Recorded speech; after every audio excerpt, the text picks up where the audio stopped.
What's up, guys? I'm back. Here we go. Today we're going to be installing the cold air short ram intake weapon R for the 2009 Toyota Yaris. And I don't know, my RGB LED rocket lights that I've seen in some of the other videos, they already kind of shit in bed on the driver's side. So I'm going to take off this box, clear some of that extra wire in there, and right now I'm going to let you know what it sounds like. You know, what the stock OEM intake sounds like.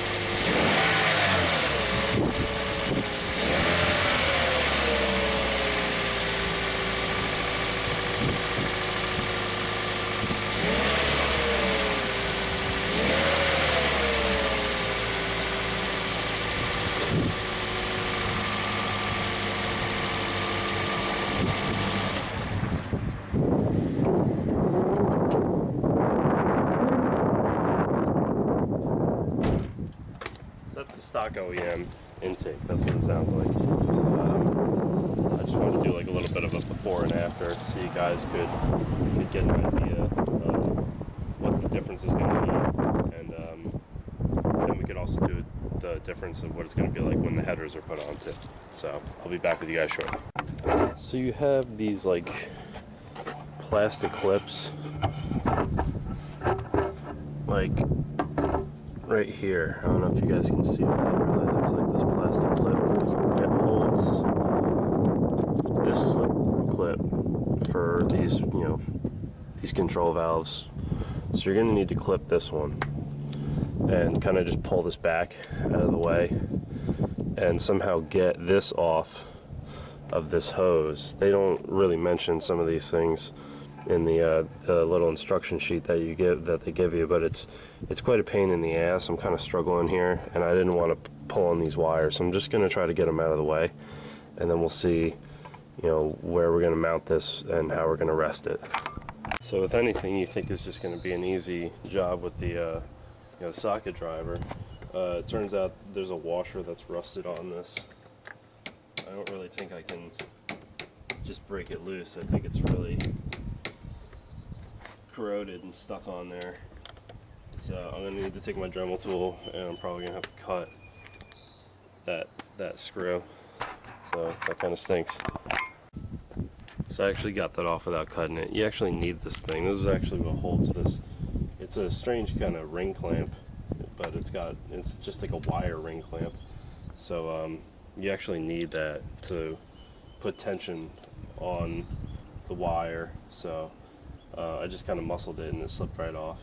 Now there's another one of those little plastic zip tie clamps that holds your mass airflow sensor clip to the top of the airbox. So you're gonna have to snip that off. It's on the back side here. So that's what I'm gonna go and do, and then I'm gonna slide the top of the airbox off, and then I'm gonna get the hose out just because it's so tight in there right now. It just came right off. The mass airflow sensors on the inside. I'm just going to set this to the side for now. Just going to put this down. It's my air filter. It's super clean. Here's the rest of my intake hose. It's just another ring clamp I'm going to have to remove from there. Then we have our pressure control valve. I might remove this cover and use the tubing that they supplied to me and cut it down. I think I'm gonna have to do that.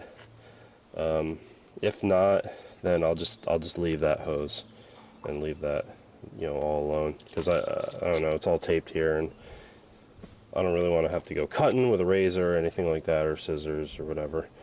But worst comes to worst, 2 bolts, remove these, cover comes off, then we can remove this hose and put on the hose that came with the kit. We're rolling right along. I have to remove the bottom of this air intake box. Like I said, there's going to be a couple of bolts on the bottom. This assembly, this air hose right here, that's like the feed for the box. That seems like it's like already ready to like come off.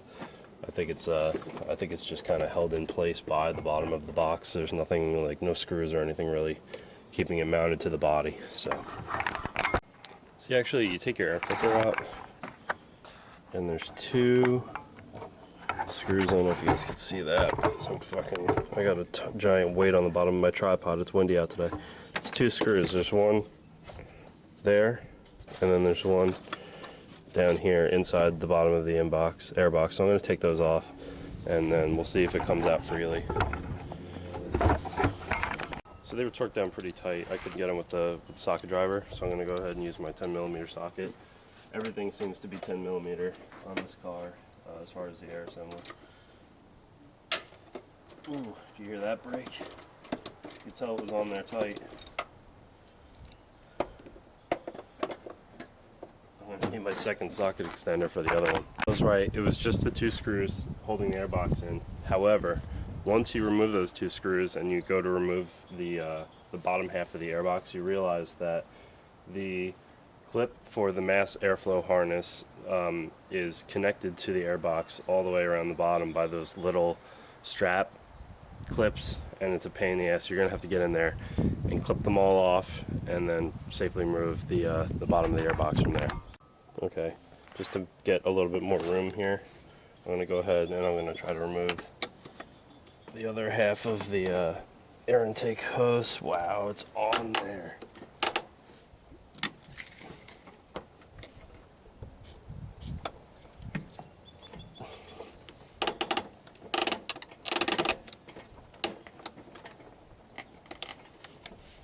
Yeah, man. This might take me a little bit of time. I got the intake hose off. There's a little bit of oil in there, but it's pretty dry on the inside. That's all like the inside corrosion from like the throttle body. I might have to like clean out the inside of the throttle body real quick, and you're gonna want to do that. You're gonna want to get all the junk out of there. So let me go ahead and do that. So that's actually where the wiring harness was connected, was right there. The 2 bolts fell down into the bottom. Here they are. They caught on the arrow guard. 2 bolts, hose. That's simple. So now we have a pretty empty little gap here. How's it going? Yeah, I think while I have all of this out, I'm going to blow out my throttle body, because I could already tell that there's gunk falling in there and stuff from the engine bay, which is definitely not good. You do not want that going in your engine. Looks like sand and shit like that. So I'm going to blow that out, and I'm also going to get all these wires from my underglow kit. I'm going to clip all these zipper clips off, and I'm going to pull them out that one hole on the bottom so I can make this easier to disassemble later on. So as you guys can see, I basically got it in here. It was a pain getting this on without getting any of the corrosion from the throttle body inside the throttle body. So what I did was first I turned my compressor on, I blasted out the throttle body, and I took a toothpick and made sure there was no sand or anything left in there. And after that, I spritzed some water, or not water, Windex, just a little bit, just enough to wet the ring. Like I sprayed some on my finger and just wiped it around the ring. And that made it so much easier for this thing to slip on, especially because of all the corrosion. Now I'm just trying to work on getting my ring clamp on and fastened down, and then once we're done with that, we're gonna work on the mass airflow sensor and mounting this other shit show. I actually do have to take this engine cover off. So it's 4 bolts, 2 on the top, 2 on the sides.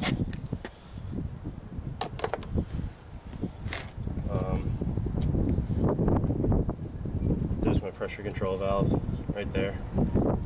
So this hose wasn't exactly long enough to connect without rubbing up against the coolant line, and I don't really want anything to get too hot here, so I don't want any of those hoses to melt. So I'm gonna go ahead and rig that up right now. I've been working some time. I've got my pressure control valve hose. It's cut to the right length. I tried a couple of times and it was kinked after I assembled it, which isn't good. You want proper pressure control, or else your oil's gonna get way too much pressure. You're gonna have way too much pressure in your engine. Excess pressure, definitely not good. So just like that. You can see how that was kind of kinked there for a second. Try to work it on in sections. It's still kind of kinked. That kinks in it, you know. Maybe I'll just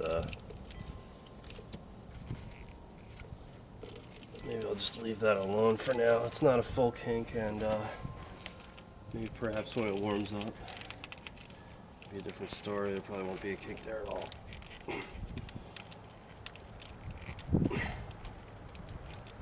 Got my ring clamp here, trying to get into position, and we're good. All right. So my pressure control valve is on. I'd like to find a place where I could maybe just turn this and slip it under a clamp or something like that. I don't know if that's going to happen. I'll figure it out. I could always maybe just mount it underneath one of these ring clamps, or perhaps even just zip tie it or something. I don't really know. I could just leave it just like that. It'd be fine, you know.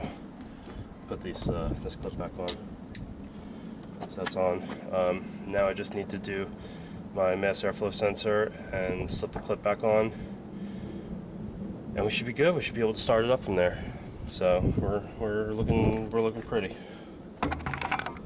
To remove your mass airflow sensor, you're going to need a Phillips head screwdriver. It's just 2 screws. Be very careful trying to break it. These things are expensive. To remove the factory O-ring, because it's certainly not large enough to accommodate the port that they put in for the sensor. So I'm just trying to get that off right now. Yeah, it seems to be going pretty smoothly, fingers crossed. Hopefully we'll have a run in here in a couple of minutes and be all set. As you can see, I have my pressure control valve on. I have my mass airflow sensor on. I have this is just chilling. I'm gonna leave it chilling. It seems like it's okay, you know. It's not getting in the way of anything. It's not directly laying on anything. If anything, like this clip is just kind of laying on the rubber grommet, you know, that holds the intake to the throttle body. So I'm going to go ahead, I'm going to put my engine cover back on, and then we're going to start her up.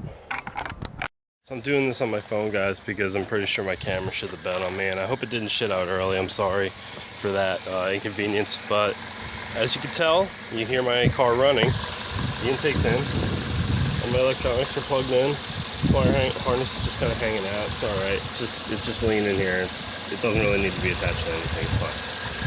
I got my water guard on my air intake, so there won't be any issues with me getting water in my engine or anything like that. Everything's really open here. I really like that. A lot of room for air. My engine's gonna stay cool. Got my engine cover back on and everything, so everything's cool.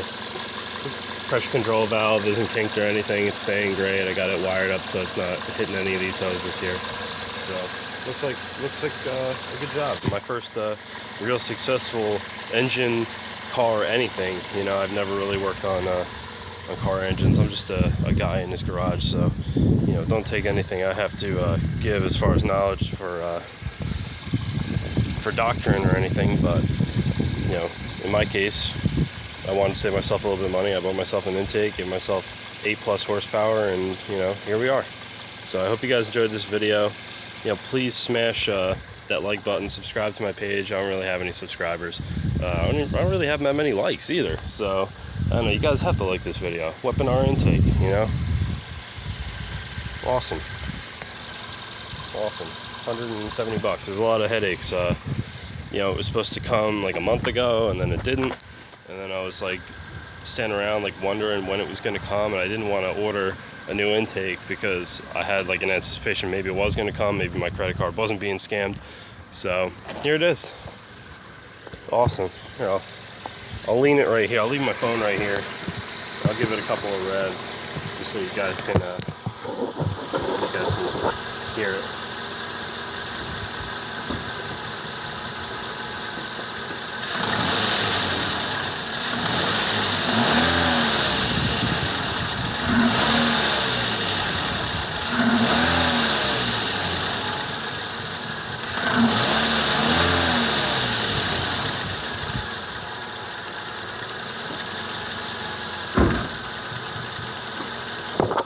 I could even feel just from those couple of revs that there's definitely some air restriction, like it's so much air being pushed into the engine, and I don't have any updated headers or exhaust manifold or exhaust or anything like that, but that's going to be coming soon.